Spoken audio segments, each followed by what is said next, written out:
South ఇండియాలోనే అతి తక్కువ ధరలకి రత్నాలను అందించే ఏకైక సంస్థ 6JVR. విశాఖ రిషికొండ ప్యాలెస్ తాజా పరిస్థితి ఎలా ఉంది? చాలా మందిలో ఈ ప్రశ్న ఉదయిస్తూనే ఉంది. ఏడాదిన్నర అవుతుంది కూటమి ప్రభుత్వం అధికారంలోకి వచ్చిన కొత్తలో ఈ రిషికొండ ప్యాలెస్కి సంబంధించినటువంటి వైభవాన్ని ప్రజల ముందరకు తీసుకొచ్చేటువంటి ప్రయత్నం చేశారు. లక్షలు కోట్లు ఖర్చు చేసి కమోడ్లకు కూడా 30 లక్షలు 40 లక్షలు ఖర్చు పెట్టినటువంటి ప్రభుత్వం గత జగన్మోహన్ రెడ్డి ప్రభుత్వమే అనేటువంటి విమర్శలు దేశవ్యాప్తంగా వినిపించినటువంటి పరిస్థితిని మనం చూసాం. అయితే ఈ ప్యాలెస్ని ఏం చేశారు? ప్యాలెస్ని ఏమీ చేయకపోతే ప్రస్తుతం ప్యాలెస్ పరిస్థితి ఏంటి? దీన్ని ప్రపంచానికి చెప్పేటువంటి ప్రయత్నం AP deputy CM Pawan Kalyan చేశారు.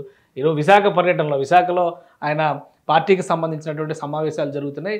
రాష్ట్ర స్థాయి ఉమ్మడి తెలుగు రాష్ట్రాలకు సంబంధించిన రాష్ట్ర స్థాయి కార్యకలాపాలు జరుగుతాయి. ఈ క్రమంలోనే విశాఖ ప్యాలెస్ని సందర్శించే ప్రయత్నం చేశారు. అయితే ప్యాలెస్లో విరిగిపడినటువంటి సీలింగ్ అవన్నీ కూడా పవన్ కళ్యాణ్ దృష్టికి వచ్చింది. మెయింటెనెన్స్ లేకపోవడం, సమస్యల వలయంగా ఇది మారడం, ప్రభుత్వానికి కూడా గుదిబండగా మారడం, ముఖ్యంగా విద్యుత్తుకు సంబంధించి కానీ జల నిర్వహణకు సంబంధించి కానీ ₹1 ఆదాయం రాకపోగా ఎదురు ఖర్చు పెట్టాల్సినటువంటి పరిస్థితి ఈ ప్యాలెస్ పైన ఏర్పడిందని చెప్పని పవన్ కళ్యాణ్ అంటున్నారు. ఆయన మంత్రివర్గ సహచరులు, ఇతర నాయకులు ప్లస్ పార్టీకి సంబంధించినటువంటి ఎమ్మెల్యేలు వీళ్ళందరితో కూడా సందర్శించారు. అక్కడ ఉన్నటువంటి తాజా దృశ్యాలని వెలుగులోకి తీసుకొచ్చేటువంటి ప్రయత్నం చేశారు. దీని మీద ఖచ్చితంగా చర్చ జరగాలి ఆంధ్రప్రదేశ్ అసెంబ్లీలో అని జనసేన అధినేత పవన్ కళ్యాణ్ డిమాండ్ చేస్తున్నారు.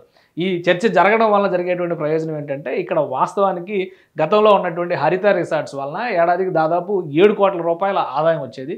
ఇప్పుడు ఆదాయం రాకపోగా ప్రభుత్వానికి నిర్వహణ వ్యయం భారంగా మారిందని చెప్పని టూరిజం శాఖ మంత్రి కందుల దుర్గేష్ స్వయంగా పవన్ కళ్యాణ్ గారికి వివరించారు.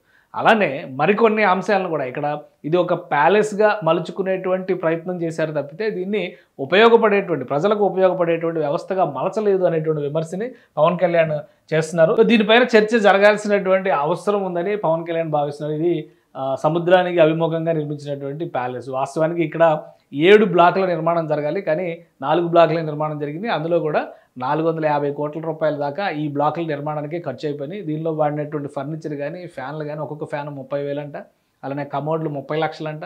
వీటన్నిటికి సంబంధించిన విచిత్రమైనటువంటి విషయాలన్నీ కూడా ప్రపంచం ముందరకు వచ్చింది ఏడాదిన్నర క్రితమే. కానీ ప్రభుత్వం దీన్ని దేనికి ఉపయోగించాలి అనేది ఇప్పటికీ ఒక క్లారిటీ రాలేదు. అసెంబ్లీలో చర్చించాల్సినటువంటి అవసరం ఉంది. దీన్ని ఒక హోటల్గా రిసార్ట్గా మార్చాలా, లేదా ఇంకేమైనా ఎక్స్టెన్షన్స్ చేయాలా, అక్కడ ఉన్నటువంటి లగ్జరీ రూమ్స్ని లగ్జరీ మెయింటెనెన్స్ని చేయాలంటే ఎవరికి అప్పగిస్తే ప్రయోజనం ఉంటుంది? ఈ అంశాలన్నింటిపైన చర్చ జరగాలని చెప్పని జనసేన అధినేత పవన్ కళ్యాణ్ అంటున్నారు. ఈ క్రమంలోనే మరోసారి ఈ రిషికొండ ప్యాలెస్ని ఆయన విశాఖ కార్యక్రమాల సందర్భంగా, పార్టీ కార్యక్రమాలు ప్రభుత్వ పర్యటనలు కూడా ఉన్నాయి కాబట్టి వీటి సందర్భంగా ఆయన పర్యటించారు. సో ఇప్పుడు నిర్వహణకి సంబంధించినటువంటి అంశంతో పాటు రిషికొండ ప్యాలెస్ని ఏ విధంగా నిర్వహించాలనేటువంటి అంశం విషయంలో కూడా ఒక కమిటీ వేయాలని ముఖ్యమంత్రి దృష్టికి ఈ అంశాన్ని తీసుకెళ్తానని చెప్పని పవన్ కళ్యాణ్ చెప్తున్నారు. సో చూడాలి అతి త్వరలో ఇక్కడ ఉన్నటువంటి యాక్చువల్గా రిషికొండలో ఉండేటువంటి హరిత రిసార్ట్స్ అప్పట్లో చాలా ఉపయోగకరంగా ఉండేది. అనేక రకాల టూరిజం రిలేటెడ్ మంచి స్పాట్గా కూడా ఉండేది.